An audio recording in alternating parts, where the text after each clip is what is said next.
Thank you very much. Thank you. Thank you. Where's my applause? I used to have applause there. Yeah, that's what we need. Yay! Hello, everybody. I'm John Zidar. Behind the curtain is Taylor. Hello, Taylor. Hey.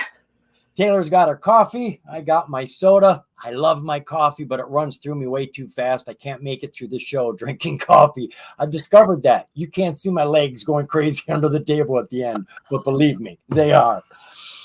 So what do we do here? We look at hot penny stocks that the viewers like you bring us. I share hot penny stocks with you all week on my On Top and Hot show. I do that every day virtually, give you one or two hot penny stocks.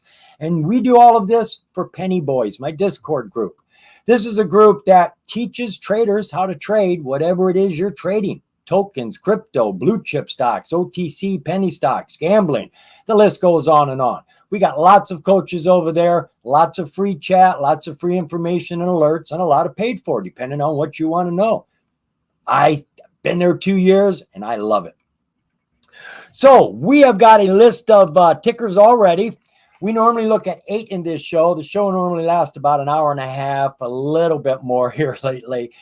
And we look at 6 that have been given to me before 4 o'clock. I've already done the research on these. We're not doing deep dives, but I tried to get as much information as I could. I've taken notes. I've got them on the side, and I will jump back and forth looking at them to make sure I'm not cheating you of any information. But always follow behind me. I may get something wrong. Most definitely I'm going to be skipping stuff. So don't take what we say as any advice for selling or buying. We're just sharing due diligence with you. You got to put your own due diligence in as well. So we've got our regular users here today. We had a new one, Big Money Grips. Big Money Grips was the first one on the scene today. I was watching to see who was going to be first, and he was there with TRUIF, which is in there. That's going to be the second stock we look at. Velmore was here early. Appreciate you. Brian, Kashira, all of our regulars. The Underdog. Dude, you got in just at the wire on the wrong side. IDKFF will be considered as one of our potluck stocks. 6 pre-done. 2 we're going to choose from anything dropped during the show that didn't get in. So we got new people coming in. I'll try to catch up with you. If I don't, please don't take it personal. I love all of you being here. Thank you, random user. We've been talking a little bit. Hope my information is helping you. So let's not waste any more time. Let's jump on into this. Our first stock here comes from Charlie. This was a request off of my Discord group. This is TVGN, Telogen Bio Holdings. Finished today at 62 cents, roughly. She was up a little over 2%. And this is a penny stock on the major exchange. Now, penny stocks on the major exchange have a lot more benefits than penny stocks on the OTC. First off, they're free to trade. You can scale in and scale out of your plays, which means you can buy multiple times and sell multiple times when runs are happening or it's dipping. You can't do that on OTC without giving away money. Every single transaction costs you. Plus, there's a lot more money and a lot more volume on the major exchange. If you're going to be trading a stock, you want it to be in a hot environment. Plus, there's a lot more rules up on the major exchange, which is why I like them. I've lost more money on OTC stocks, primarily the pinks, than any other place. I don't trust the OTC as much as I trust a major exchange. And you get to trade in pre-market, aftermarket. Folks, if you're not paying attention to those periods of time, you're missing some of the biggest bounces that these companies get. And they are there for a short period of time. So these are day trader dream zones, aftermarket, pre-market. And you don't need any special training, special qualifications, permissions to trade there. Just get in there and trade. But I've got 2 things to say saying that. 1, your charting is going to go to poop during aftermarket, pre-market. All bets are off. It's a wild, wild west. Things move on less volume in big ways. And second, what was the second thing I was going to tell you? I can't remember. So it happens. Brain farts. They happen all the time. My biggest fear, honestly, outside of having to take a wee and I can't go do it. So we are looking at TVGN. What is TVGN? She is a pharmaceutical company that's primarily working on a COVID drug. Tevogen is a clinical stage, that means normally research and development, specialty immunotherapy company harnessing one of nature's most powerful immunological weapons, CD8 cytotoxic T lymphocytes. Can't believe I said that. To develop off-the-shelf, genetically unmodified, precision T-cell therapies for the treatment of infectious diseases, cancers, neurological disorders, aiming to address the significant unmet needs of large patient populations. We learned during COVID that T cells can be very harmful. They get overexcited and they start to cause problems. We start swelling up. We can't breathe. There's all kinds of problems with this. And there's been a lot of work being done to work with T cells. They also tell us they're working with unmet needs. Working with unmet needs, you may only be working with 2,000 people that need your drug. But normally that drug works other areas too. So if you can get it approved for an unmet need, it'll get approved quick because there's no competition. There's no other drug out there that these people can use. So the FDA helps to get these drugs through with fast tracking, orphan designation, and things like that. Tevogen has reported positive safety data from its proof of concept clinical data. I do believe they just came out of phase 1 trial for their drug, which is for COVID. And its key intellectual property assets are wholly owned by the company, not subject to any third-party licensing agreements. So when they start making money, it's all theirs. These assets include 3 granted patents, 9 pending U.S. and 12 ex-U.S. pending patents.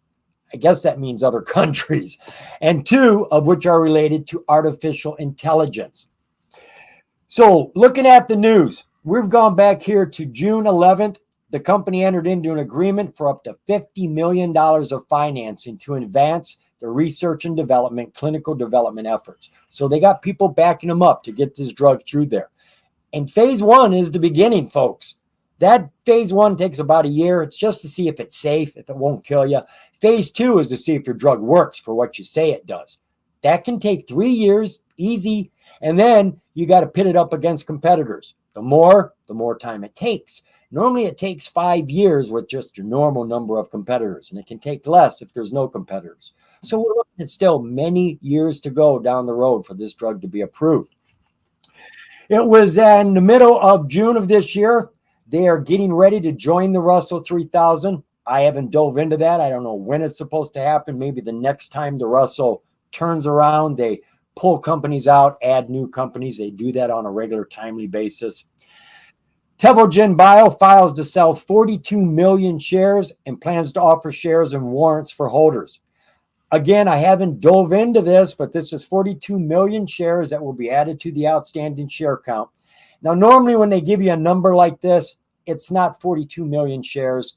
That's if you turn all the warrants into shares. Normally it'll be something like 17 million shares and a whole bunch of warrants that 3, 4, 5 years down the road, when exercised, become new shares. So way down the road, it will all happen. But up front, it's normally like 1/3 or 1/4 of this number.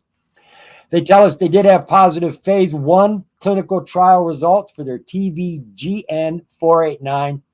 And the most recent news press here is a stockholders letter highlighting recent achievements, growth plans, and consideration of a potential buyback. Now, I've jumped into a couple of these just to give you the tidbits that are important. Our lead product candidate, TVGN 489, is progressing for the treatment of acute COVID-19 in vulnerable cancer patients. Phase 1 clinical trials results in TVGN 489 having recently been published. So they're moving ahead. Everything is looking nice here. We are also happy to share that since its inception, Tevogen AI has made strides in its mission to enhance drug discovery through predictive modeling.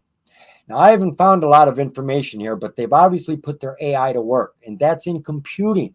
They have all this information about different drugs, and the AI can actually do drug trials in its brain, if you like. It can go through lots of drug trials in a millionth of the time and come up with ideas for us for new drugs and save us a heck of a lot of work and a heck of a lot of money and maybe help us.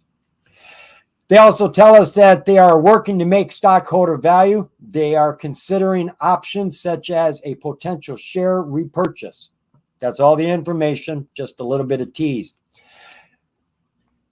This is the 42 million shares. As I said, it's not going to be all the shares. They've got 24 million shares of common stock and then a bunch of warrants, which isn't adding up here. I'm not quite sure how that adds up. The thing here is that I couldn't find a date for when this is going to happen. It is a prospectus. They're letting us know.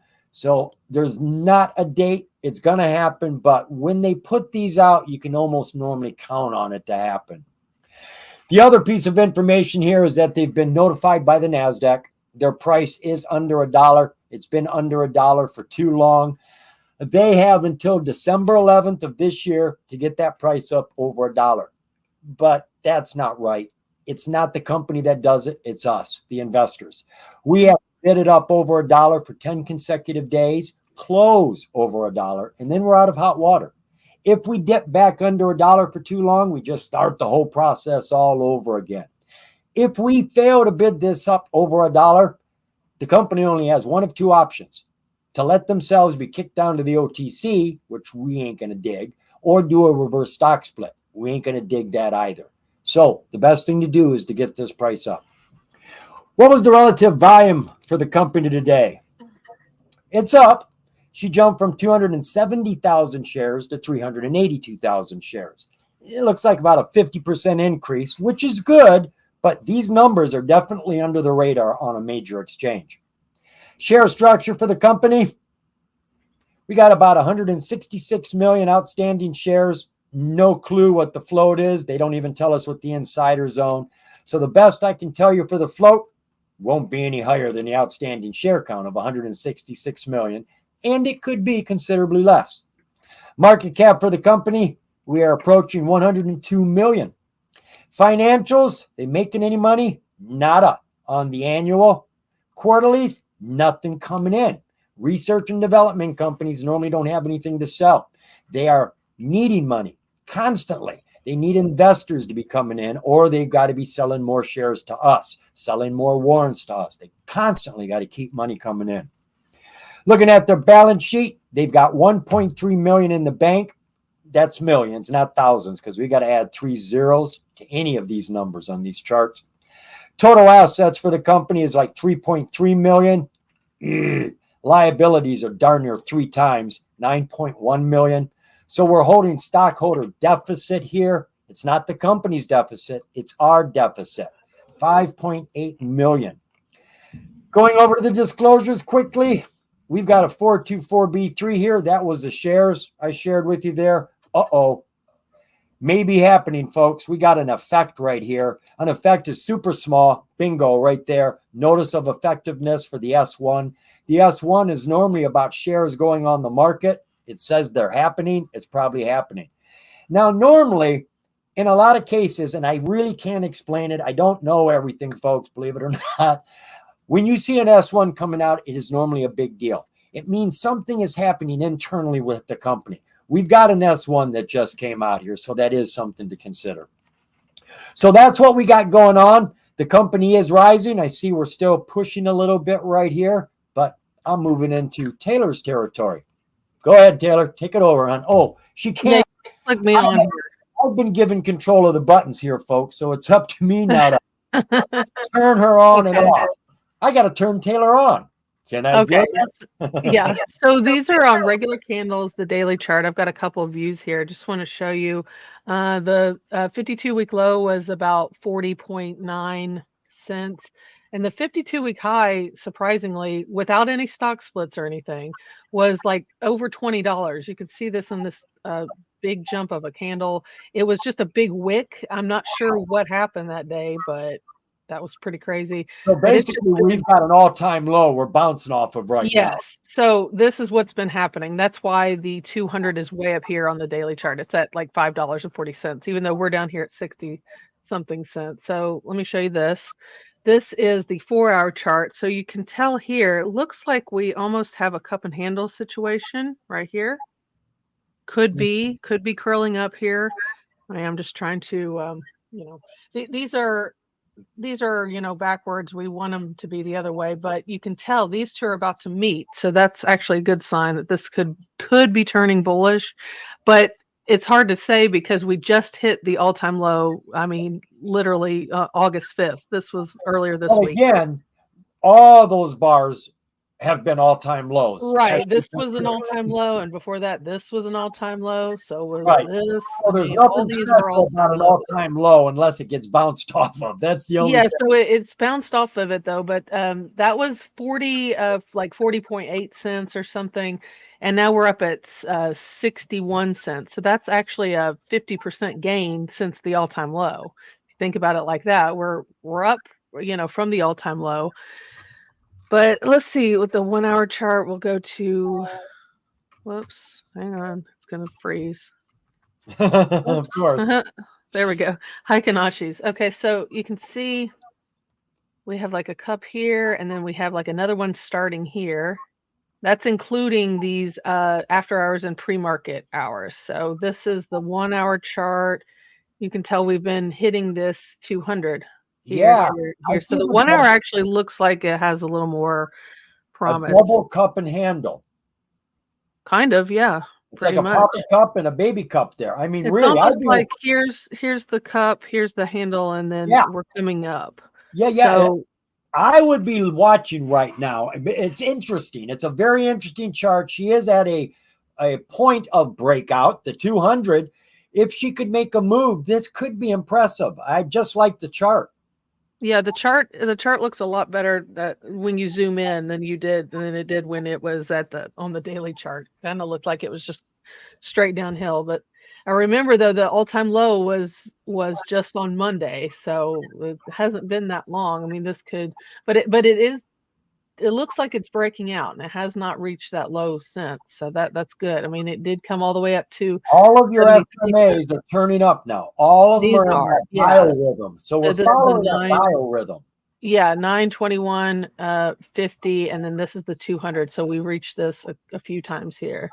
Not bad. Here. And that was within the range of the all-time low here. So, yeah, I mean, this is something I would keep a look at, especially because of this chart pattern. I like this right here, this cup and handle situation on the 1 hour.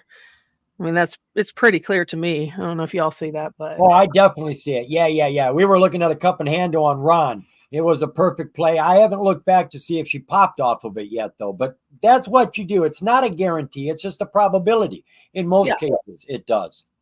So that's why I'd be watching it. With two cup and handle plays, one of those two looks like it's ready to pop at the 200 with all the SMAs coming up at the same time. It's synchronized to do something. I'm liking it. Yep. All right, let's move on to the next one.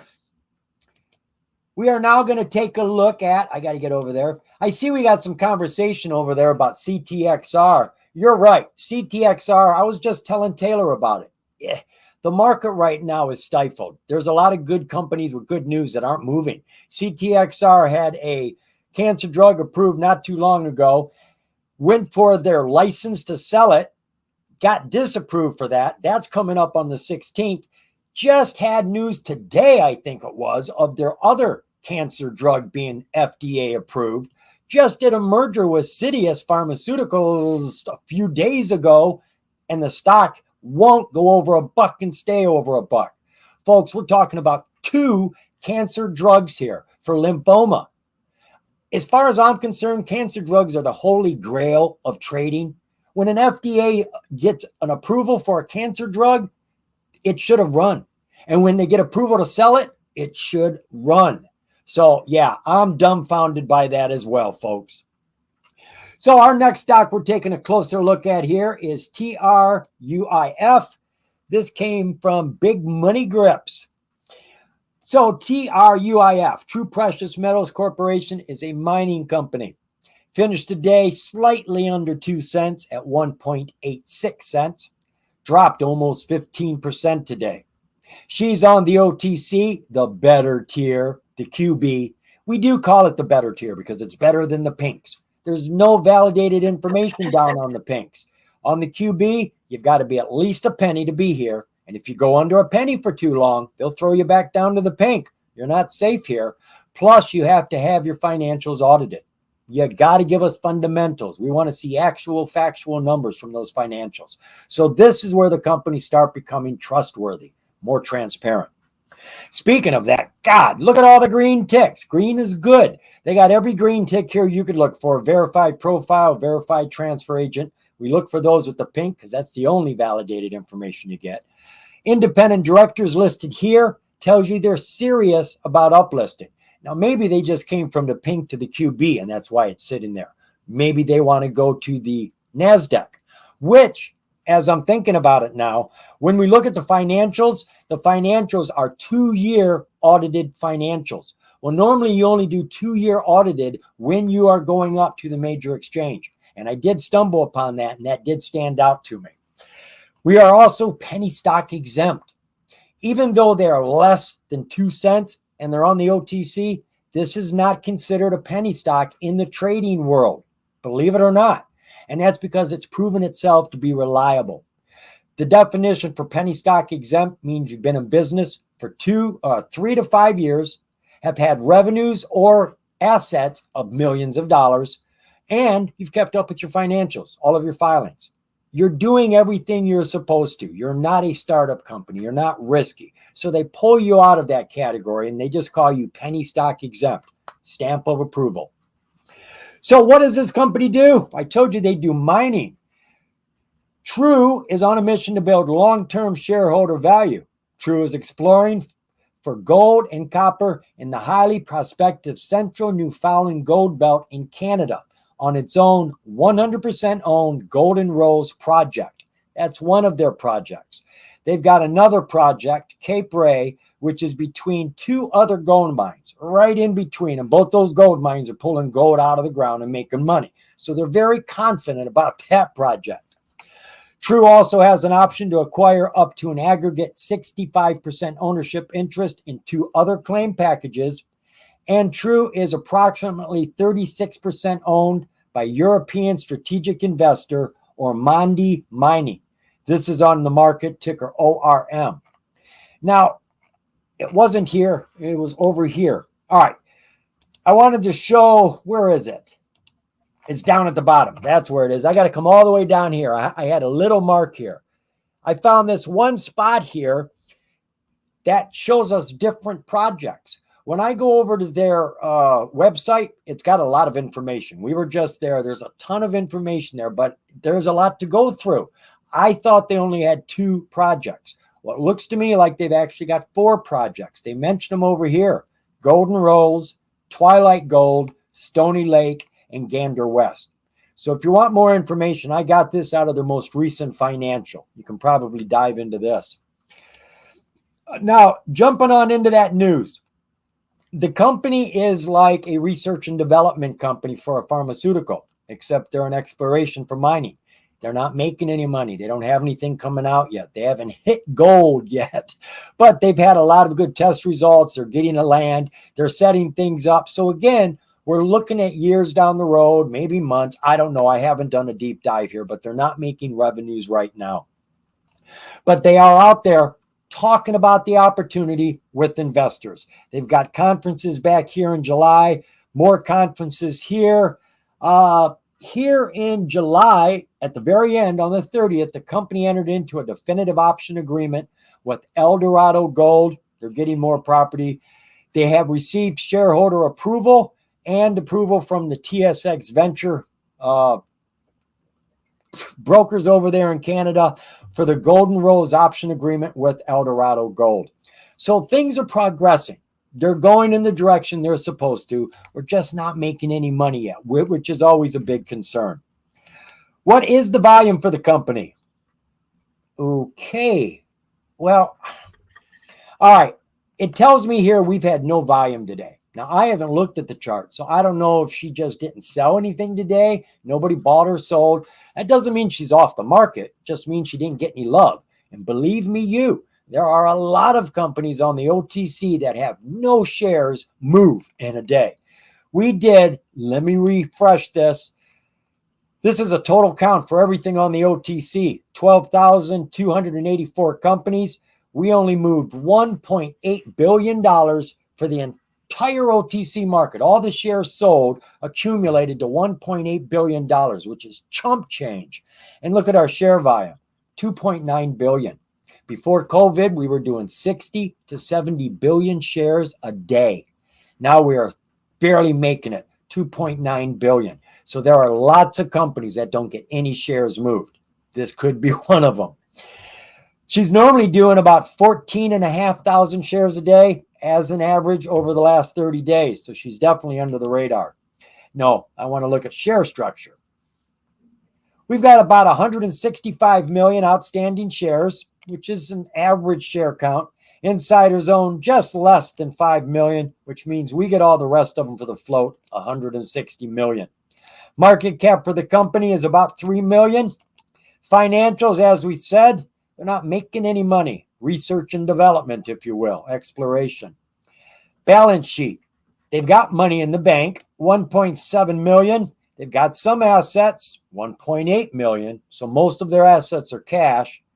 They don't owe a lot, only 83,000. So we are holding stockholder equity in this company, which is a good thing. We've got about $1.3 million or 1.7 million.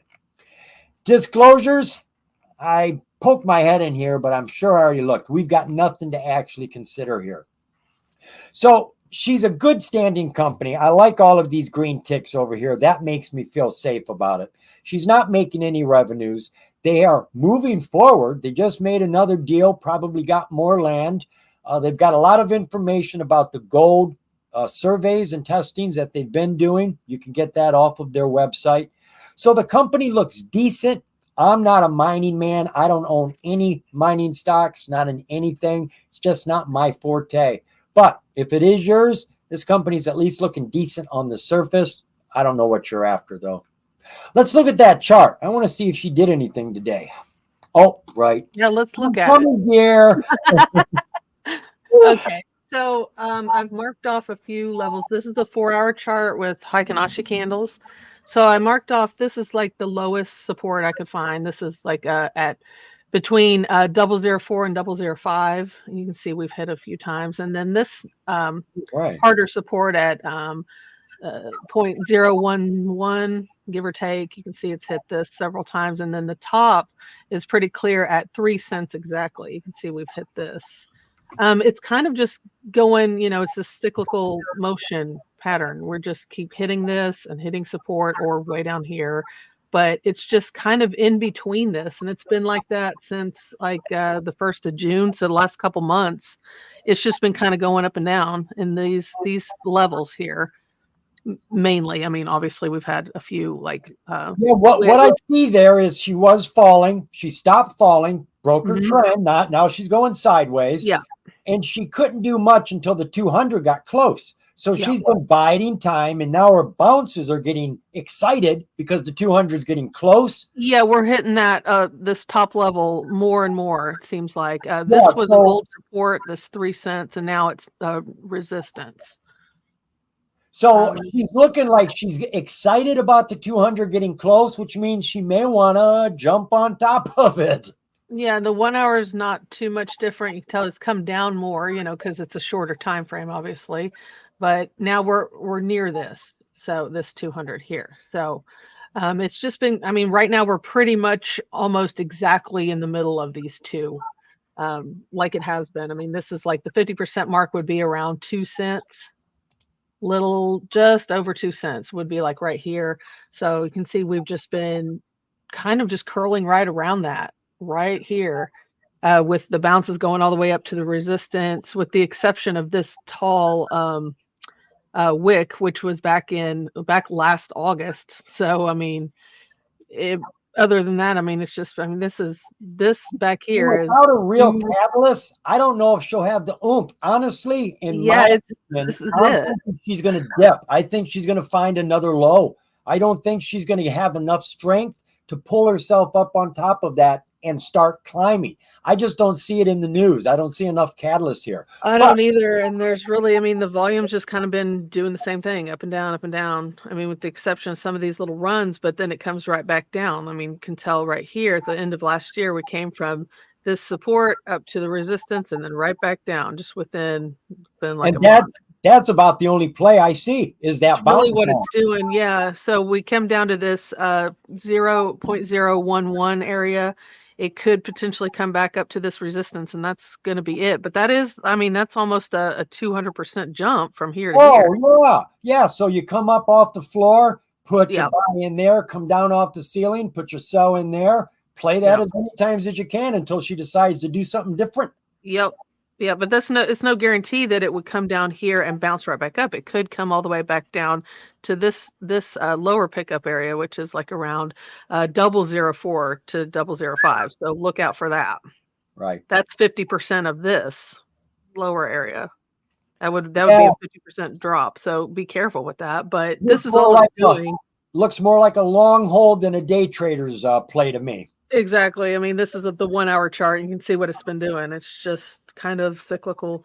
Yeah, That's and I'm pretty sure much if you it. drop down to the 15 and 5 minute, it looks bad because you're going to see all that red. Yeah, I mean, this is it. It's looks very similar. Yeah. I mean, same Yeah. thing, really. So if I don't know what somebody would be watching it for, but I see a lot of sideways activity. And now that it's Mhm. hit the 200, if it refuses to climb, it's going to fall. I mean, Yep. because the 200's coming down, all it has to do is stay straight, and the 200 would go through it and it would be on top. If she Right. was fighting to come down and not let the 200 go through her, that tells me she's got more dip coming. Yeah. Just an opinion. I don't know No squat. problem. Yeah, that's about it. Moving on to our next one, then. This one came from Velmore. I don't even have to look. I remember. This is an interesting one. Arrow, ticker AHRO, Authentic Holdings. Finished the day at 0012, and it says she hasn't moved today. Maybe she has, maybe she hasn't. What we really need to know about this stock from the get-go, this just got pulled off of the expert market on August 2nd. You go down to the expert market when you don't have your financials in on time. They get too late, they give you a countdown, and you don't do it, you're on the expert market. Not a delisting, it's more like a timeout. And if you're invested in the company, you're in timeout too. You really can't do anything until they get the financials caught up, then they come back on the market. Well, here's the killer, folks. Let's just say, for example, AHRO was a penny. They fell down to the expert market. For whatever dumb, stupid reason, it still gets traded, just not by us. It gets traded by brokers and marketers behind the scenes, and they pull that price down. I mean down. 0001, 401, 501. You can buy 100 million shares for $100 down at that price. When it comes back on the market, it must be back to 0001. Has to be at least there. And they normally come back between 0001, 0003, somewhere in there. Well, what normally happens when they come back on the market is they go right back to their old price. You come back at 0003 and go to a penny, folks, you just went 7,500%, just like that. My biggest call was on an expert market. I saw all the filings come in. I told everybody this looks like it's ready to come off the market. I think it's going to jump 17,000%. I got a video out there the day before and the day after. It's called the 85,000% call because it went 85,000%, not 17,000. I thought I was being stupid saying that, but it came up, went right to its old price, and had so much momentum, just blasted through it. But here's the problem. They're on the OTC. You can't use a market order to get into a trade on a OTC stock. So you have to pick a price. And if you pick a price too low when it comes on the market, you're chasing it now and you ain't going to catch it. It's a rocket and you got yourself a slingshot. Good luck. So you've really got to put a price way out there. Sacrifice yourself something like 2,000, 3,000% gains and just get your price out there because it'll hit it then and then carry you up. But you better get off because it will bounce. What else can we talk about here? Right. This company, they give us a definition of what they do here, Global Fiber Technologies. And I started reading this, but being on the expert market, I had a inkling this probably wasn't right. So I dove into the website. It's down. No such website exists. That was my first clue. So diving around into the news, we found this. Let me see if it's in the news. No, we'll start there. We have only one piece of news. The news is really old that we have, and this is the most current piece, came out August 8th. Holy cow, that's today, folks. That's today, yeah. Maybach's Global Entertainment and Zidar Technology signed global licensing agreement. Maybach's Global Entertainment is a subsidiary of Authentic Holdings. They have signed an agreement with Zidar Technologies.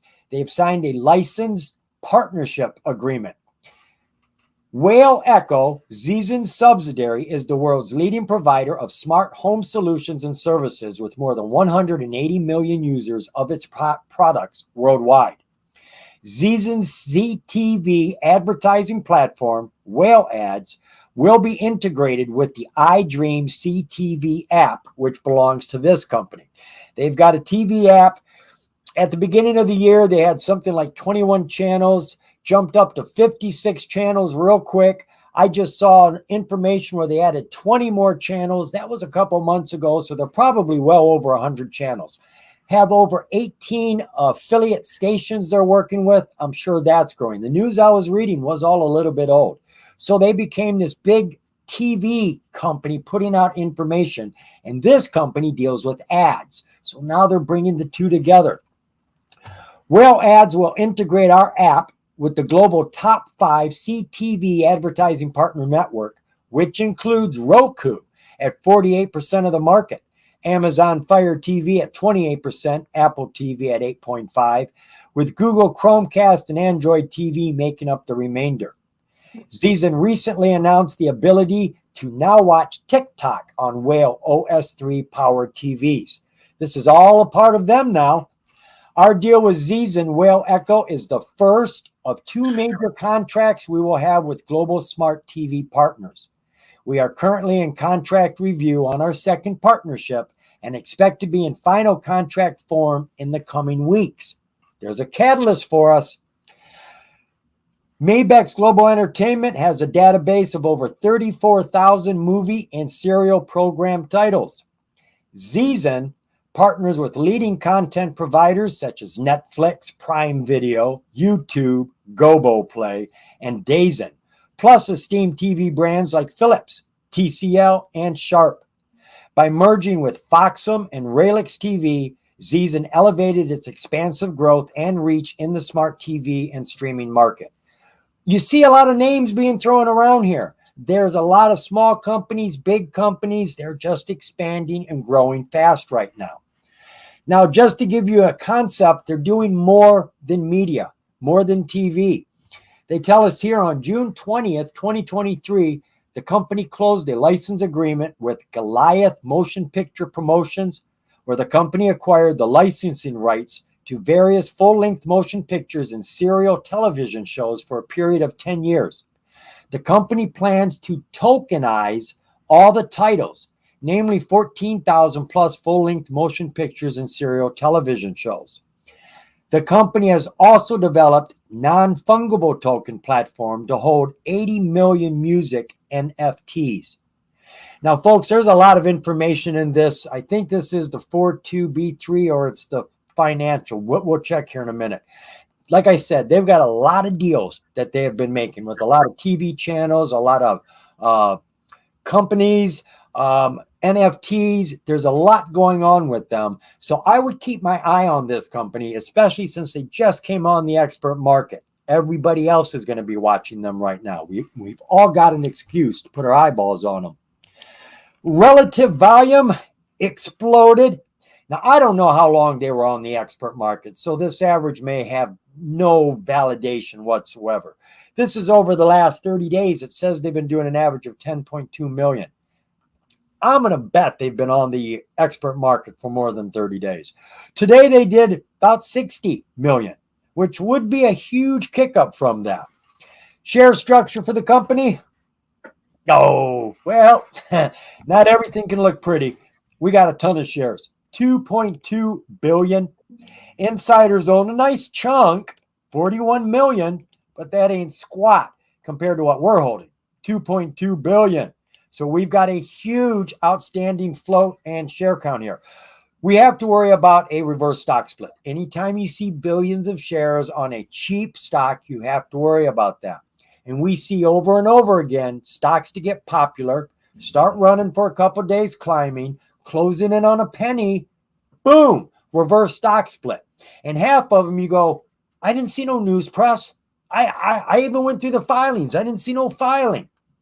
They had a vote on it 8 months ago, approved it, been sitting in the back drawer just waiting to be used. And they don't have to notify you when they use it because it's at management's discretion, and it was an open shareholder meeting. Everybody knew about it then. Not our fault you forgot about it. So when you get into companies like this, you need to at least go to Google and do a search, take the company's name, ticker, put in shareholder meeting, put in split and consolidation. See if they voted on one and approved it. See if it's sitting in the lurches. You don't want to be caught off guard. Taking a look at the financials. Do you think they're making any money? I didn't think so either. Nothing annually. Oh, I'm surprised. We got money first quarter of 2024. Well, they did say at the beginning of the year they had 20 channels. So they were doing something. So we got $40,000 first quarter of the year. They got to keep 9,000 of it. It's a start. Balance sheet for the company. Now, I would think, and we'll find out here, they should have another quarterly report out. I mean, if they've got the first one out, the second one should be out, especially if they just came off the expert market. Yeah, they don't want to get back into that ball of wax again. So we've got money here. Well, I don't know what's going on here. Oh, we're looking at the balance sheet. That's what it was. Gee whiz. How did we get to the balance sheet? Right. All right. Sorry. Another brain fart. That's what you get for eating beans before the show. Okay. We got no money in the bank. Zero. We've got total assets of 5.2 million. Liabilities are a little higher. Not much. 6.4 million. So we are holding a little bit of stockholder deficit. We hold it, not the company, $1.1 million. And that explains why the price is low. If you were to take all the shares and divide them into that stockholder equity deficit, that would give you a price of what the stock could be worth based on equity. It'd be a negative number, right? So we're lucky that it's even right here. We need to get some stockholder equity here. We need a deal. We need another company to come in that has equity and put it on the table for us. Now let's take a look at those disclosures. We were looking for 10Q. That one is for the first quarter. Aha. They better get out the other one real quick here. Let's see if they have anything for 6/24. No, I don't see anything here for 6/24. We have an annual report that just came out 2 months ago, and then their most recent quarterly report. Right now, they are due another quarterly report. I don't know how long you have on the OTC before they throw you back down to the expert market. Seems to be a long time. I mean, a few months. So I really wouldn't panic right yet, but they do need to get that taken care of. So that's what you got going on. And in saying all that, I am willing to bet. I have not looked at this chart. I really don't look at the charts when I'm doing my DD. That's Taylor's department. But I'm going to take a guess, like most expert market companies, this thing came on the market at some 000 price and flew like a rocket up to her old price, whatever the hell that was before she went off the market. Show me, Taylor. I'm really I can't show you. You got to show me. You're liking this, aren't you? Yeah. Okay. So we looked at this back in April, and I have that marked. This was the time. All these lines, except for this one here, I've already had drawn, so I love that. Okay. Yeah. So since that day, I remember saying that this one, this 0012, was a point that we need to come up and hold above it because it was resistance. You can tell we come up and you can see what happened. After that, we just have lower highs, lower highs, lower highs, lower highs. It just went all the way back down to its like base level at 0003, which is really low. Now, this day, the August 2nd, was the day that it came off of the expert market, according to what you said. Yes. So that jumped up, and it's been holding ever since, way above this 0012. It went all the way up to actually 0017. So it's hit this Can you tell all where it these days, started? all 5 days since. Can you tell where it was when it came on the market, or do you need a lower time frame chart to get a better view? I mean, I can go down to the 4-hour. It looks like the morning, the pre-market morning of the day that it came up. I don't know if it was announced the day before, because that was a green candle during the day on Thursday, August 1st. How far So did it that jump? started Yeah, here at like 0004. Here, 0004, and then right. it went all the way up to 0017 was the high. So Right. that's quite a run. Yeah. 1,000.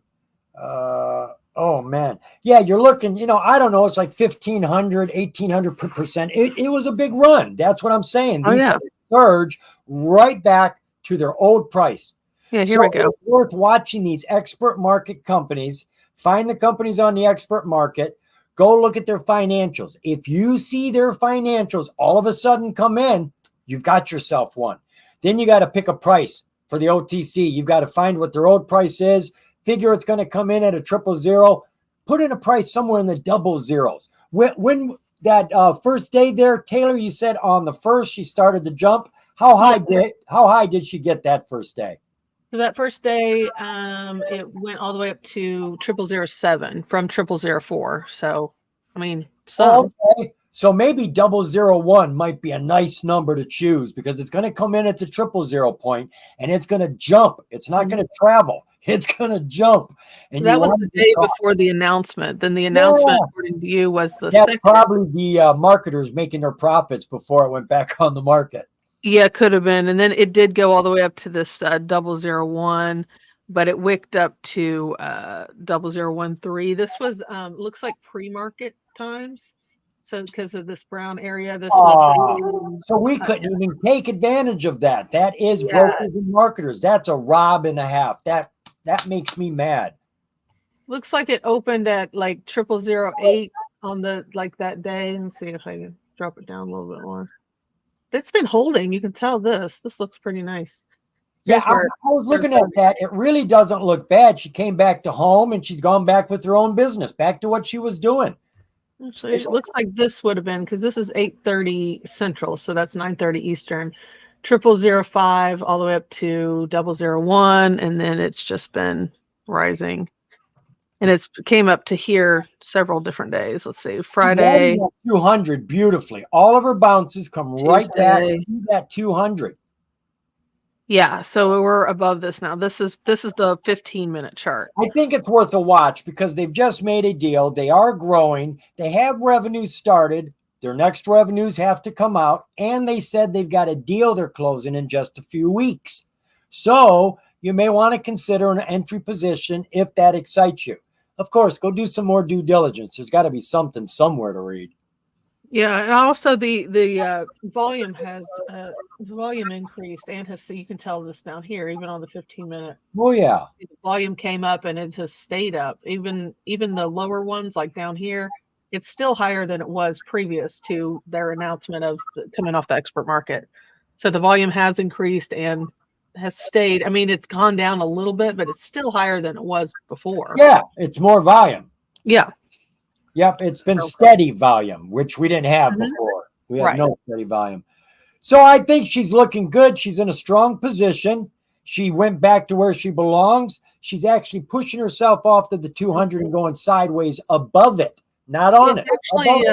It's actually above that resistance level that I was talking about back in April when we last looked at this. Yeah, it's worth a watch. I put it on my watch list. Yeah. I mean, it kind of looks like a bull flag here. We jumped up and we're just kind of flagging out now. So, yeah, worth a watch. My turn. I got you. I'm on it. I didn't give you a chance to say anything. We are looking at SoundHound AI, ticker SOUN. This came to us by Brian. SoundHound is working with conversational AI that talks. And you can use this in a lot of different places. You can use it in restaurants, on the tables. You can use it at the drive up. You can use it on phones, wherever conversation, online, obviously. So that's what they're working with in as many creative ways as they can come up with. And that's really what you see. They're just getting it out there, and not in just tedious, dumb ways. They are doing some really important stuff I like. SoundHound finished today at $5.21. Not officially a penny stock. She's squeaking her way out of it right now. She was up a little over 21%. This is a penny stock on the NASDAQ, coming with that host of benefits we talked about earlier.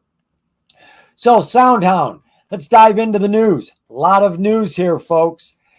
Just briefly going through this. SoundHound AI voice AI is the next big thing. This was back in May. This is when they started looking at what they could do with AI. They've come a long ways since May of this year. SoundHound AI announces early debt payoff, robust cash position, strengthened financial profile. Now, is that this one? Yes. Today, the company announced it's reached an agreement with its lender to prepay an outstanding $100 million debt in full. This agreement significantly reduces the early payment cost and enables SoundHound to save over $55 million in interest and fees, and also frees up approximately $14 million of restricted cash. Getting rid of the debt, saving money by paying it off early, and getting some restricted cash. This was a great move for him. After paying off the existing debt, SoundHound has a cash balance of about $180 million and no outstanding debt, giving the company ample flexibility and strong liquidity position. The next piece of news, the company acquires ordering platform all set to fast track its vision of voice commerce ecosystem. Now, I don't think it's that one we're going to look at. SoundHound Chat AI, this one impressed me. Launches in Peugeot, Opel, Vauxhall vehicles throughout Europe. These are very popular cars over in Europe. Vauxhall, you've probably never ever heard of Vauxhall. Vauxhall, we owned two of them when I lived in Scotland. It's a very, very popular vehicle over there. These are all owned by, what's the name of the company here? There it is. Stellantis brands.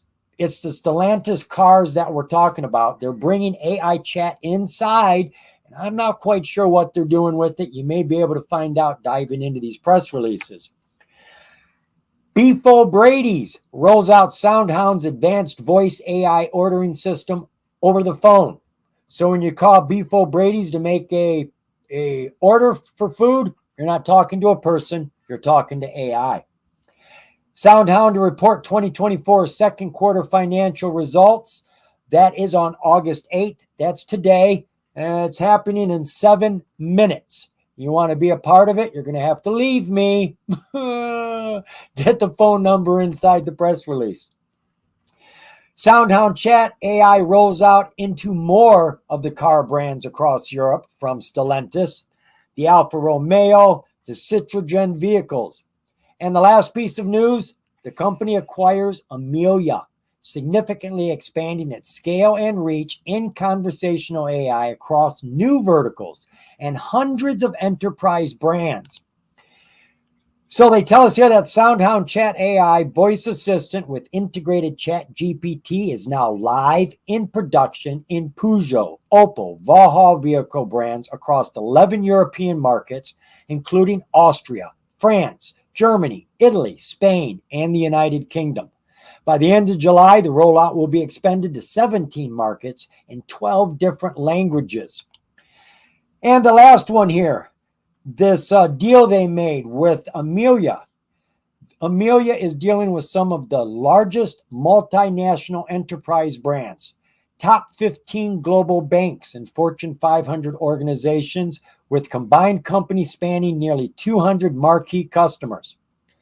The acquisition price is $80 million in cash and equity.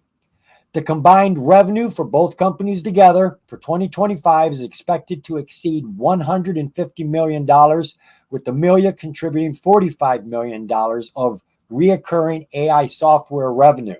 Reoccurring, it's like a subscription. They've got a service that people pay for every month, and they can get $45 million over and over again.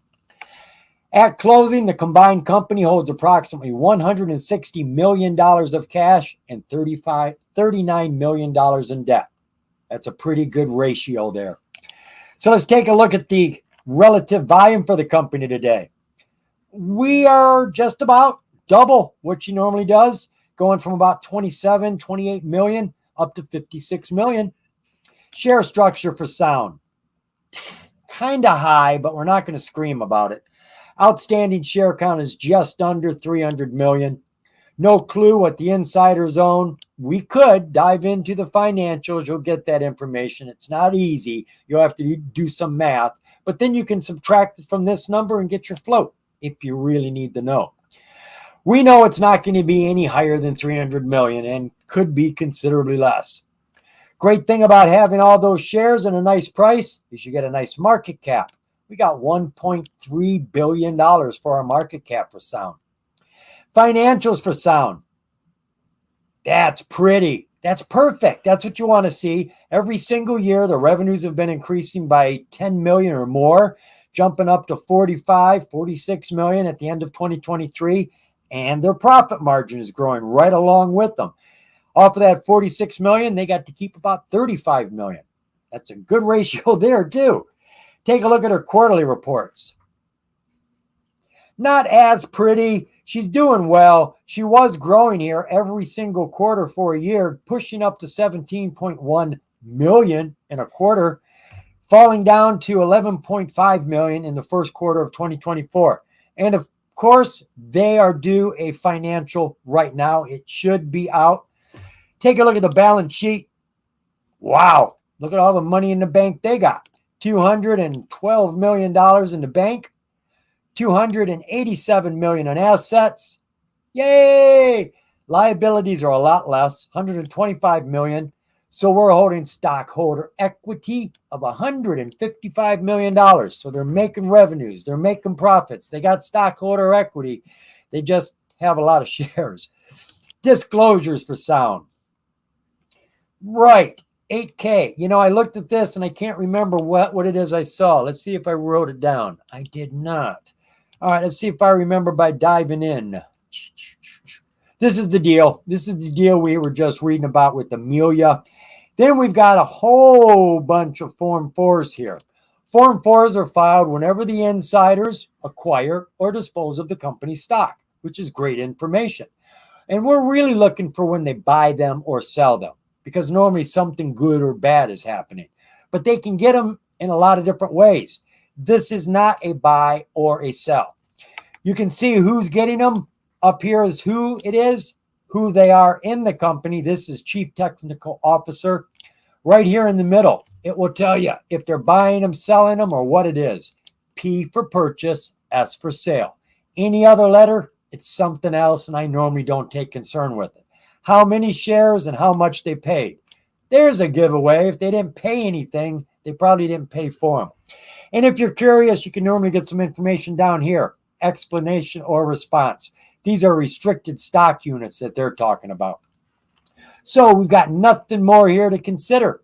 So that's what's going on. It's not a bad looking company that is getting their products out there in a lot of different ways. They're working with companies on the phone. They're working with restaurants. They're working with big car dealers. Lots of different car companies over there in Europe. Aren't over here in America yet. We haven't seen that happen. That could be their next wall they want to knock down. So I like Sound. There's a lot of competition out there right now with conversational AI. But when you see them being picked up by big name companies, that's a clue you're looking at a good company. All right, let's take a look at the chart, Taylor, for ticker SOUN. Yeah, let's look at it. Yeah, let's look at it. Okay, so I marked off a few things. This is just the 52-week low, which was $1.49. 52-week high was $10.25, and that was just back in March. That wasn't that long ago. Right now we are at 5:24 after hours, and the earnings report did come out today. It's right here, what their earnings was and their revenue. So I'm guessing they must have had some good forward guidance or something. I don't know what all they talked about in their earnings report, but these are the numbers. There you go. So that did come out. That was today. So it ran today, though. I was looking over here. It ran, let's see how long. Wow. It was They have over those fast. It was over 20% run just today throughout the day, so that was pretty good. Let's look I'll at the bet you 1 most hour. of it's aftermarket. No, actually, it was during the day, like Where? during Oh the yeah, look trading at that. day. Because here's what happened when they announced their earnings, like it jumped up here to like 590 something and then came right back down. But here's during the day. Lots of It actually ran. anticipation. Yeah. So people were anticipating that it was going to be Oh, good. that's beautiful, isn't it? Look at all the volume. Wow. Yeah. So What this a was good day. throughout the day. Yeah. This was opening. So it started out at 446 and even in the first hour it closed at 488 and it's just climbed all day. This was some kind of reaction to the earnings report. I mean, it just, that's what happens with a lot of these companies. They'll just, Yes. spike up and down.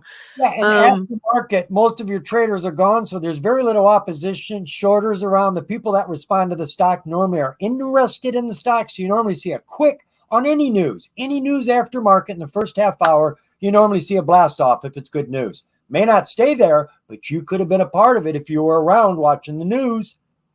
yeah, it's still moving right now. I can tell Oh, it's like yeah, still kind of moving yeah. around, which is it's fine. I mean, it's still well above $5. Considering it started at 445. I mean, it doesn't sound like a lot, but percentage-wise, that's pretty good. I mean, it's still like 20% or Oh, so. it's a gain in this market. Oh my God, Yeah, no. yeah. And this is a NASDAQ stock, so it's not going to cost you to trade this. So here's what it did today. Look at all this volume.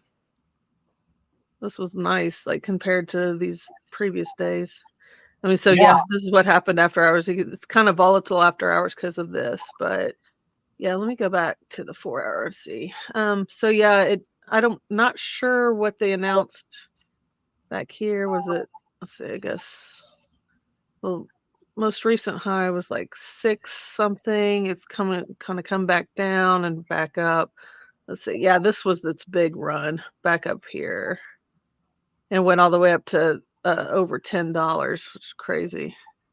Low here was 322, and you can tell it's just been kind of whatever happened like last month. It started to run, and it has been it yeah. has That held it up that pretty put it on well. top of the 200. And she Mhm. just here recently dipped for the financials. It looks like people started getting scared and then they got optimistic. And Yeah. I think the chart looks like she's gonna push. I think Yeah, she's I gonna like it. I actually really like, and I like this company too. I like what you were saying. right. Um, and it's on the NASDAQ, and it does have options if anyone's interested in that. I was just looking around while you were talking, so I like this. I mean, the EMAs look really good right now on the 4 hour. This also has a warrant.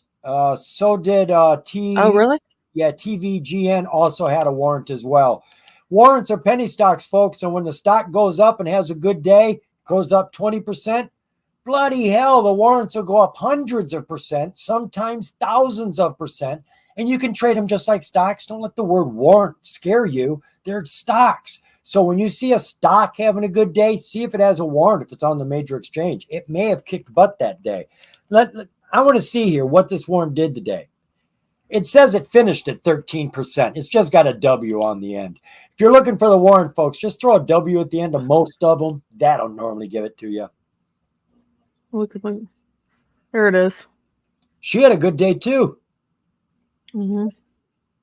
The daily chart. Yeah, we jumped up here. So opened at 190, closed at 217, post after hours 220. Wow. Yeah. See, normally that's an expensive warrant as far as I'm concerned. Yeah. Most of my warrants are under 10 cents. Okay. Still below 5. Yeah, I like this one. I like this Samsung one. I like Sound the Interesting. Company. I think the chart is in a good position now. I think seeing everybody respond positively to the financials is a good token sign for tomorrow. You may find some people initially sell in the morning because it popped and they'll take some profit, but then the buyers are going to come in who see the value in the company. I like this company. I do too. It is coming down right now after hours, though. I don't know if they're still talking or what. You can tell the blue line here. It's at 484 now. Hang up the phone. Yeah, I'm not sure what's going on, but That's what I always say to Powell. Quit talking, dude. Quit no, stop talking. talking. All right, let's jump into the next one. Okay. We are now taking a look at, let me get my stuff straight over here. IJJP. IJJP came to me by Kashera. All right, we don't have a lot to look at here. We'll start with what we got. IJJP finished the day at 0008. Looks even to me. I don't know if she went up or down. She ended even. She is on the pink tier of the OTC, bottom tier, riskiest tier, least amount of validated information. We got the validated information I'm always telling you to look for, transfer agent and verified profile. So what is this company about? Well, we have read this stuff before, but I am going to actually first, just so you know, the news here goes back to 2022, and we've got one piece here back in, that's 2015. So we've got nothing here, which is why I'm over here. Twitter is about the only place we have any information to consider. What does the business do? The core business platform is financial technology, fintech, designed to utilize internal web apps to finance business initiatives such as business processing as a service. That's what they say they do. So going through their tweets here, their tweets pretty much stopped back in March and then picked up here in June and July when they started talking about a merger. Now, I couldn't find any news anywhere about a merger, but we've got some posts here. On July 25th, merger negotiation.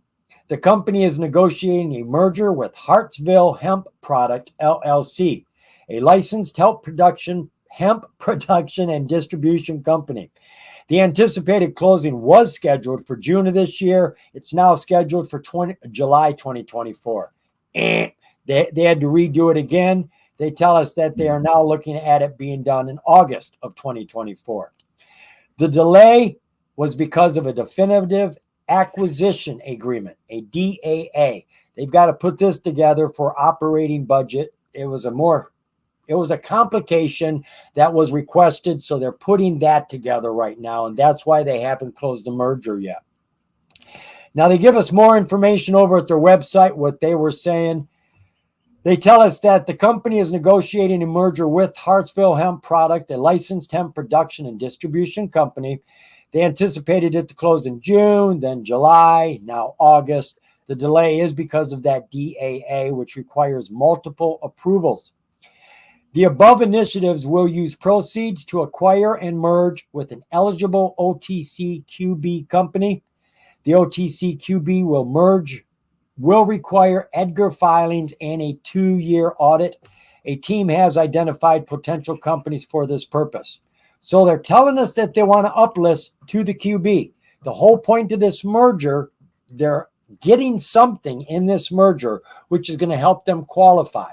The revenues, the proceeds is going to help them to be able to move to the QB, which you've got to be at least at a penny to be on the QB. We're down here at 0008. Now, we could push it up there, but how fast are they intending to do that? Is it in the next month, the next week, the next year? I don't know. If we aren't up near a penny, they're going to have to do a reverse stock split. That's the only way it can be done. So we're going to have to consider that when they bring out news. And they may actually tell us that they're going to be doing it right along with it. Let me see. What else did we have here? Nothing. That's about all the information we got on the company. Taking a look at the relative volume for the stock, it's way down. Geez, dropped down like 1/6 of what she normally does, maybe less than that, 1/7, dropping from 36 million down to just over 5 million shares today. Share structure for IJJP, a ton of shares, 2.1 billion outstanding. Insiders got their chunk, 186 million. We get all the rest, just shy of 2 billion shares. So they got plenty of shares to do a reverse stock split with, and I'm sure it's in their plans. And again, go do a search on Google. Maybe they've already voted one in and it's just sitting in the lurches waiting to pounce on us. Market cap, with that itty-bitty price and all those shares, we've only got 1.6 million for our market cap. Financials, they making any money? Well, that's all owed. 2016 to 21. How about quarterly? All right, we can deal with these. A year ago, roughly, we were at $16,000, not forgetting those 3 zeros. Been up and down, not getting far, and then dropping here in April to $6,000, and they gave all of that away to make it. Boy, working for nothing. Who the heck likes to do that? Balance sheet for the company. Cash in the bank. We got just under $1 million. Total assets, about double that, about 1.6 million. Look at the liabilities. Laughable, $9,000. So we've got $1.5 million in stockholder equity, and they're just starting to make revenues. It's nothing to talk about, but it is going. The car is actually moving. We just got to find the gears and get this thing to go. Disclosures for IJJP. Let's see what we've got. Nothing since 2022. And the most recent quarterly report on June 14th. You want to know what's going on with the company? That's going to be your most information outside of Twitter. I don't know where else to send you. Except to Taylor. Taylor, what's that chart look like for this company? Oh, God bless you. Just like waiting. Oh, man. Okay. So these that I have marked off are just June, and then the 2 in July that we looked at. These just were the days we looked at it. So, I mean, there's really not too much to say. Like the last couple times we looked at it, we were around like the 0008, 0009. We started to run. This was June or July 25th. Sorry, that we kind of had a run. You can tell by the volume. Every time we have a higher volume, it starts to, pop up, and then it just trails off. So here we're still at like 0008. So it did come up all the way to 0013. Well, that's pretty exciting, but it was not able to hold this above the 001, which I know is your favorite level, which is right here.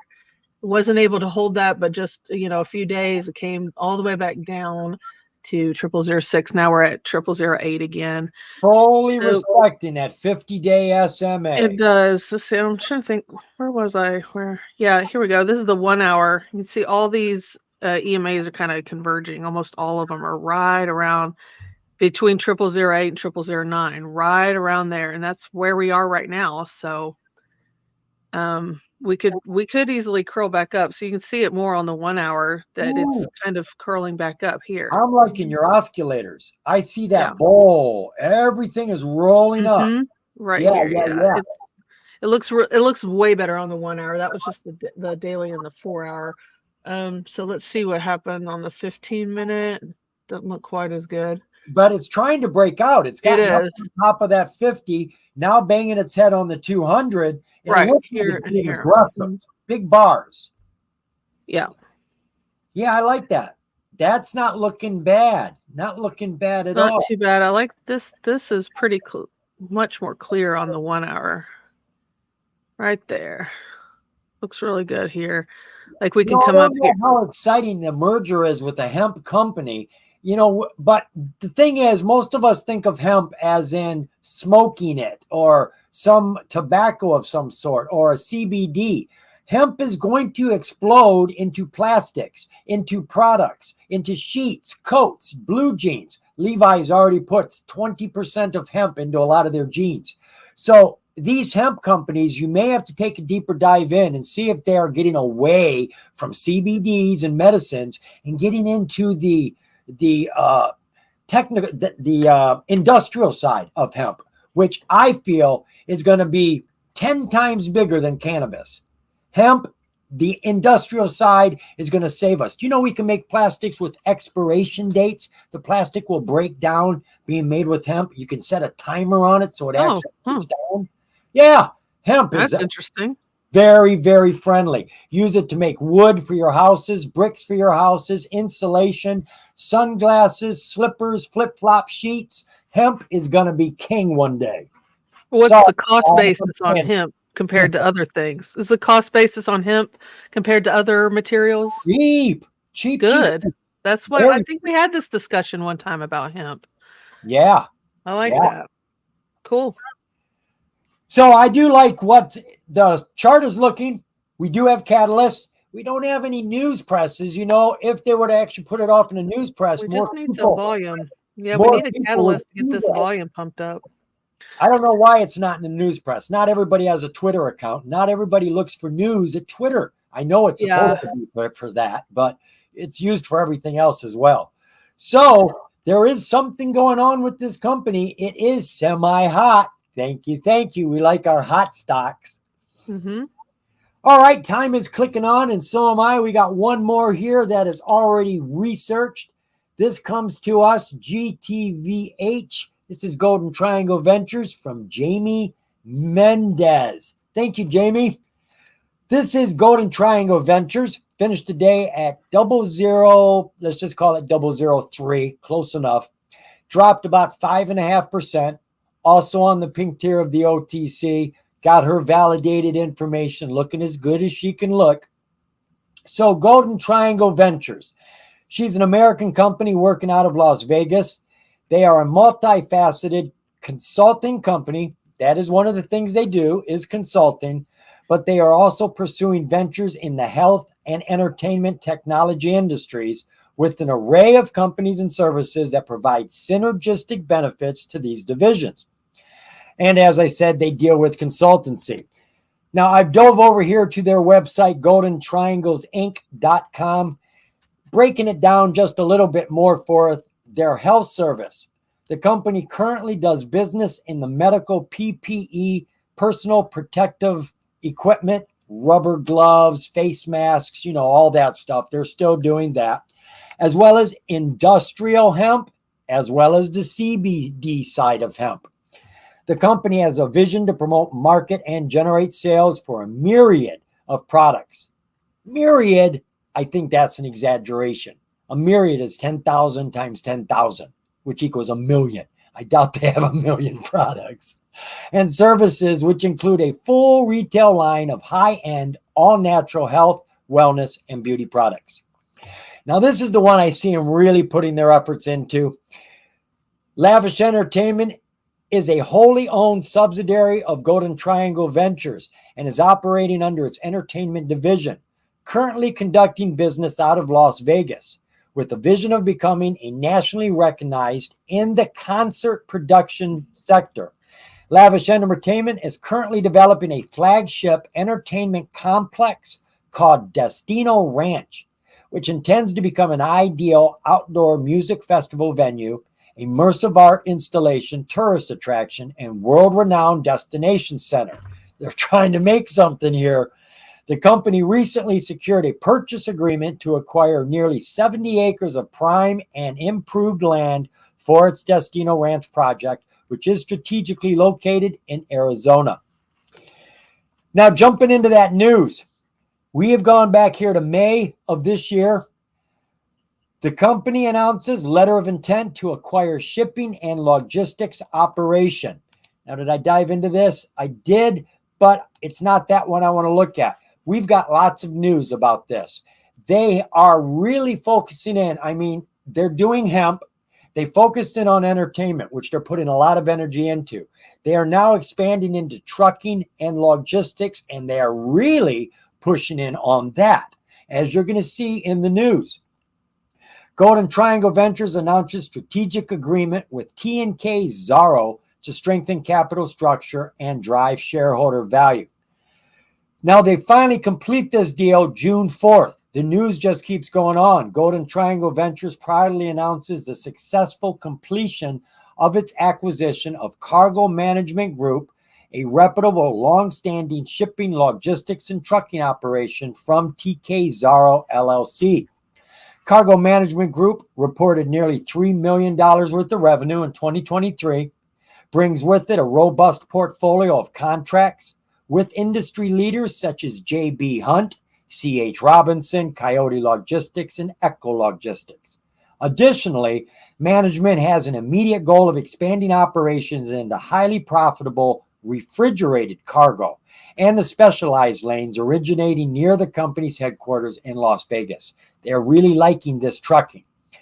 Jumping back into the rest of that news, the company announces launch of its freight brokerage division with full financial support. This is a brokerage for trucking. It's a whole different thing. You want information, you can dive into that one.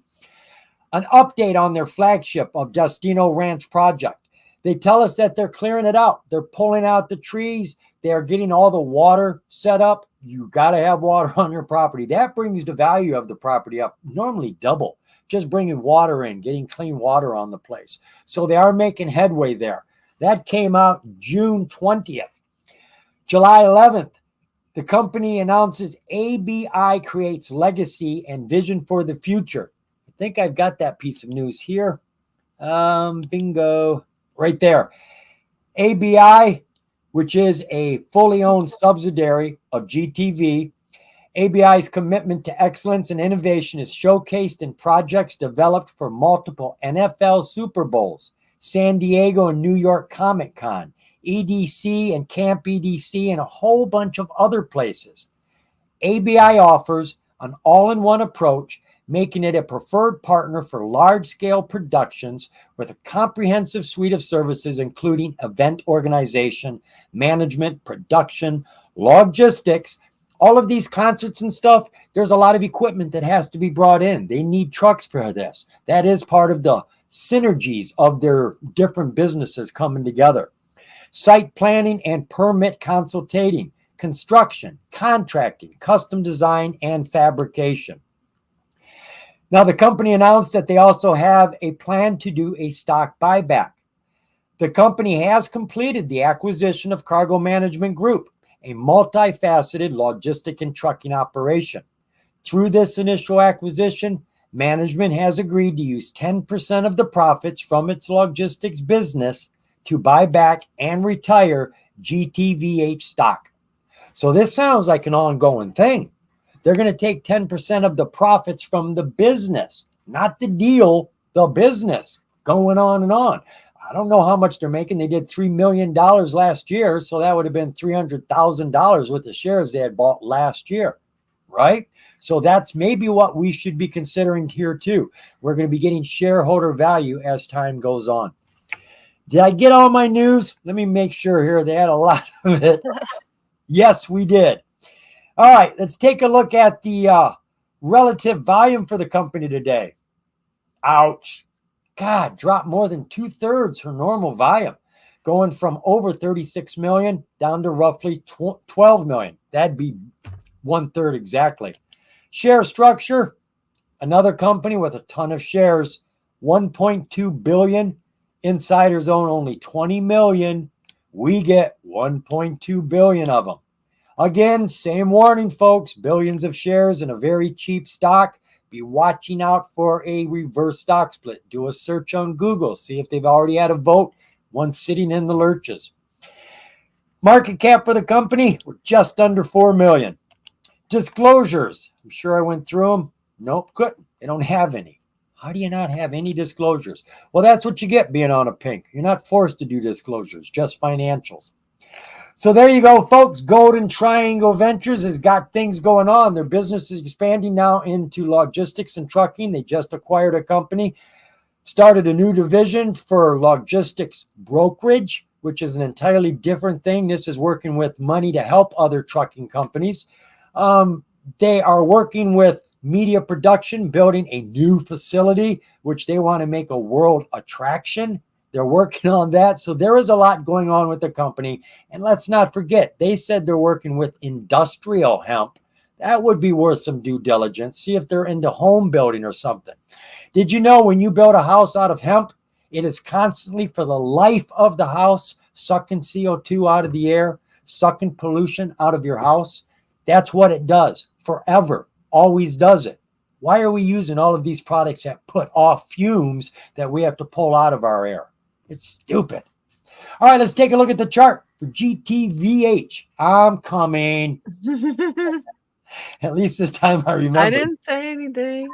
Okay, so last time we looked at this, April 18th, we were down here in this like 0005 to 8 zone, and you can see what's happened since then. Now, if I was looking at this maybe on this day, I would think, oh, this looks like a Head and Shoulders. Well, it didn't play out, so that's good for us.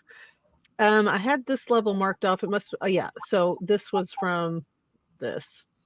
So I had this marked off already. This is at 0025. You can tell we've been above that, little below, but here's what I'm seeing. It's really good. Here's the 50, and you can see it's kind of just followed it right up. See these like support levels here, here. We're right on top of it again. So it's moving up, and so is the stock. I mean, yeah, we were way above it, but you can tell it's like it's respecting this pretty well. I like that. I like it. It's bouncing off of it right Mhm. up well, beautifully. Yeah, and this is the daily chart, so that's And look even at all of even your better. SMAs. Your smaller SMAs have Mhm. all turned up and are ready to drag her up the hill. Yep.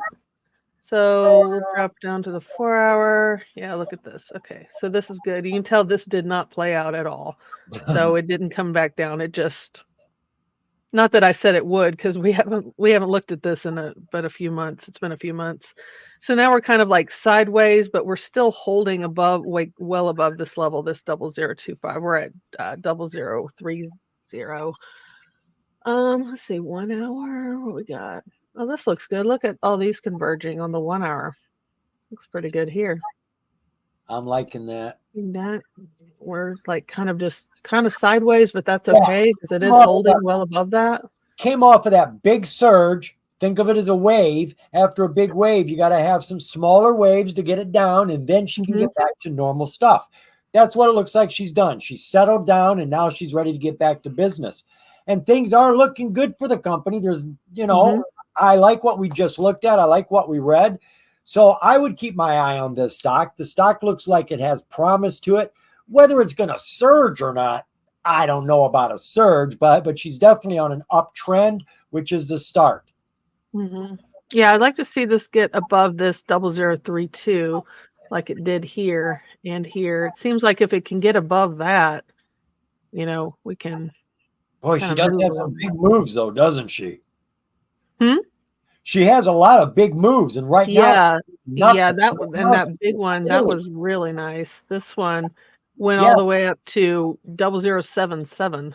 I'm expecting her to start bringing back some big moves again because she That settled was out. in June. So yeah, I'd be watching this one.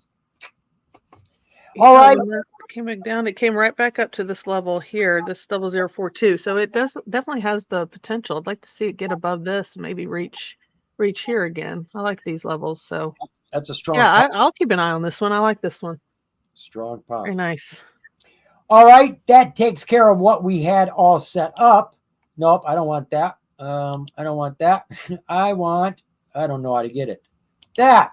All right. This is Taylor's department now.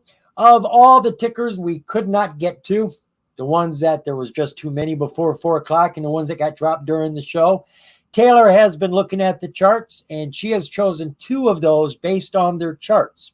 So what did we choose? Well, okay, it's kind of difficult because there's not a lot of hot charts, but I would like to look at CTXR because several people have mentioned it today. Fair enough. That had come up. The chart isn't horrible, but that came up about they've had some kind of their FDA approval. FDA approval. They got lots of news going on right now. It was. I think that's a good one to look at. I do believe it was just about a year ago, maybe a little less than that. CTXR had a cancer drug approved by the FDA. Then they were getting their PDFUA, which is a license to sell it. Bunch of us got in waiting for that date. I think it hit in March. And you're thinking, well, of course the drug's approved. Why wouldn't the FDA give a license? Well, they didn't. They didn't give a license. So everybody got quite disappointed because cancer drugs are fantastic. When I first got into trading, it was cancer drugs I noticed had the biggest surges. And this is back before COVID. This is back in a normal market. Cancer drugs were running hard for days. Well, this company now has two cancer drugs that have been passed for lymphoma. Both of them now need PDFUAs. One of those PDFUA dates is coming up. It takes 6 months between each time you get rejected, and you got to wait 6 months to try again, which really sucks. So they've got one coming up. I believe it's the 16th or the 13th of this month. And then they're going to have another one for the Minaloc, which just got passed by the FDA. 2 cancer drugs. Then on top of it, they have themselves a merger that came out just a few days ago with Citius. Right there announces 10x keen shareholder approval of merger with Citius Oncology. That in itself was a catalyst on the 5th. Citius Pharmaceuticals receives FDA approval for Limfer, immunotherapy for the treatment of adults with relapsed or refractory T-cell lymphoma. And their last drug was way back here. I can't even probably get to it. It too is for lymphoma. It is approved by the FDA. And all these drugs are just waiting to get out to the public. We got lots of catalysts here, folks, an immense amount. There's no reason why this stock shouldn't be moving now. I don't understand it. I really don't. In saying that, I don't want to tell you to buy anything because I'm not licensed to tell you to do anything. But now would be an excellent time to be considering getting into CTXR. What was her relative volume today? Okay, it was up about twice as much, which isn't really saying much. She's doing about 3 million shares on the NASDAQ, kicked up to almost 6 million shares. Share structure. Outstanding shares, about 180 million. Insiders don't own too much, but they've got about 5.5 million. And then we get 100 and, well, that doesn't make sense. You subtract the restricted shares from the outstanding shares, it should equal that. That doesn't work. That's 175. The OTC, well, I can see here all these numbers are wrong. You can see that. Authorized share count is wrong. These are all old. I don't have a clue why they're not updated. So all I can say is the outstanding share count is accurate as of May 10th, 180 million. I don't think they've had any public offerings. So I think we're still at 180 million. Float can be anywhere up to 180 million and anywhere down below, down to about 500,000. That's the minimum criteria. So we've learned. Taking a look at the financials, nothing, right? We've got no money coming in. They've got 2 cancer drugs with no competition that they need to get onto the market. All they need is a license from the FDA and they're making money. More catalysts. I mean, this is just around the corner. I'm frustrated by this. I was in this. I got out, folks. I got out, I think, a month after they missed the PDFUA date. I just took my money and put it elsewhere. I just can't sit around. As a day trader, I just don't like doing that. Let's see. What are we going to look at next? The disclosures. Right. 8K came out today. Today, what do we got? FDA approval. Well, that was a little late. I think this news came out yesterday, but the filing came out today. So you can see she's got a ton of stuff going on. You can see I'm really excited about it. Just listening to what I said, 2 FDA-approved drugs, 2 licenses, one about ready to be hopefully granted in a week. They don't have any revenues, and these drugs are going to be bringing them in revenues. And this is a big, big deal, folks. I'm sure the very next thing will be health insurance companies getting on board to cover this drug, which will be another catalyst. So I am liking CTXR, even though I'm not in it anymore. So let's see what the chart looks like for CTXR, Citius Pharmaceuticals. Coming, dear. Okay. So we looked at this a couple weeks ago on the 25th, and then a couple weeks before that on the 11th. And you can see, I really like this, that we're kind of, this is the daily chart, by the way, and regular candles. You can see we've hit, and using this as support, the 200 here and here and here. That's really good. It's really important. But there for a while, we were actually riding the 9 up.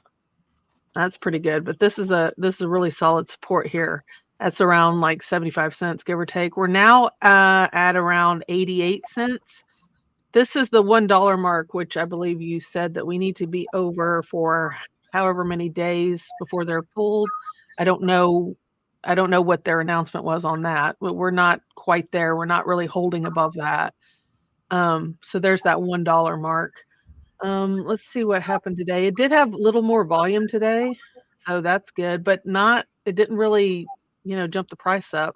Here's the 1-hour chart. You can see we've got these lower highs here.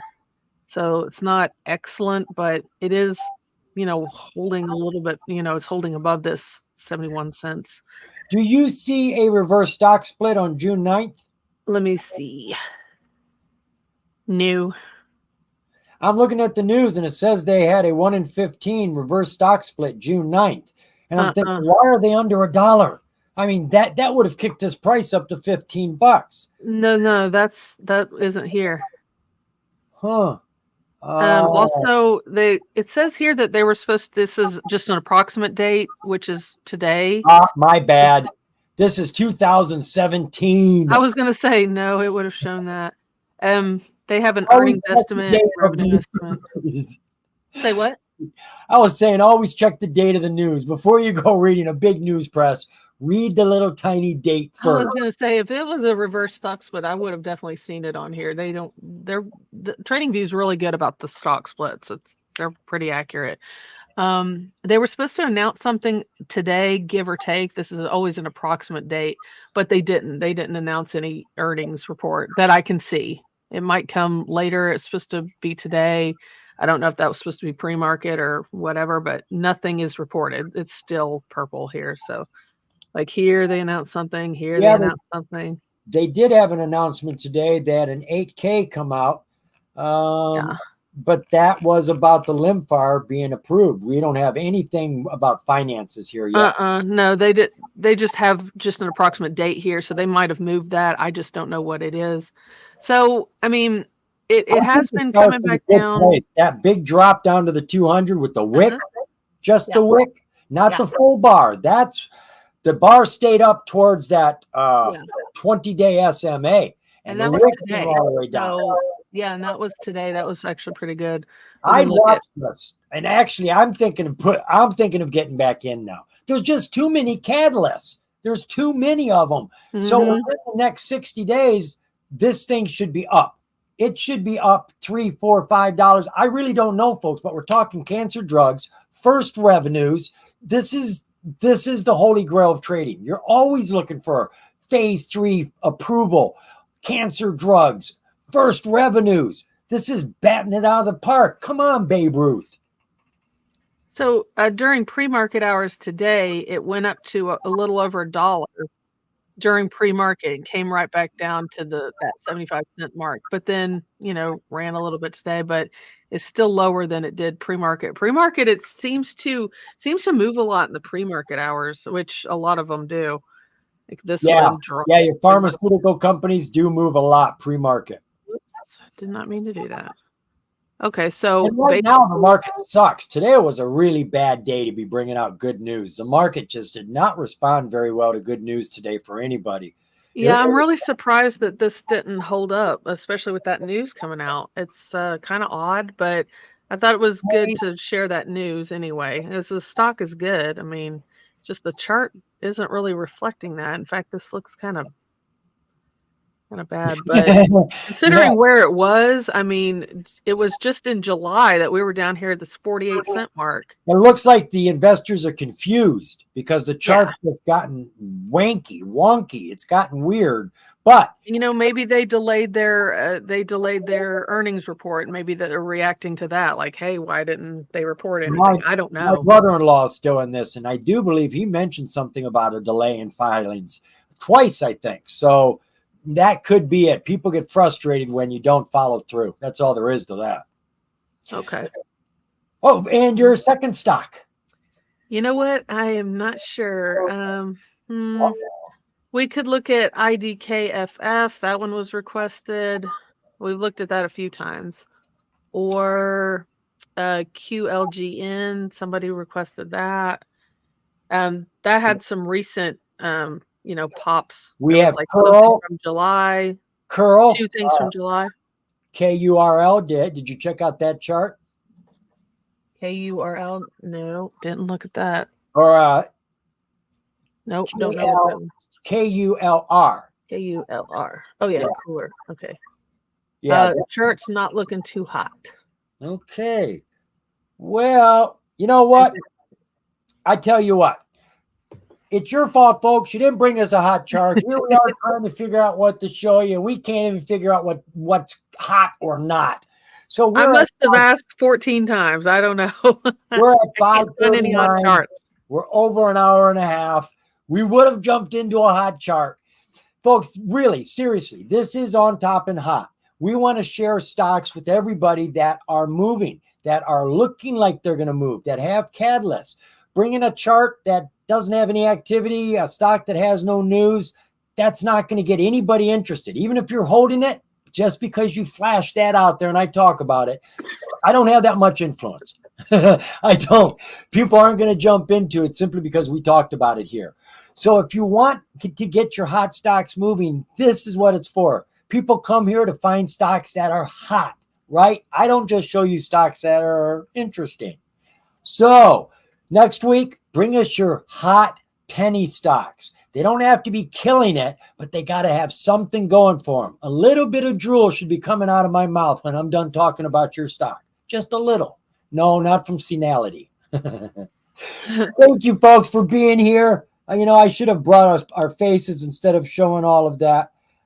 Thank you for being here. We ran a little bit late today, but hopefully you got some information there that was interesting.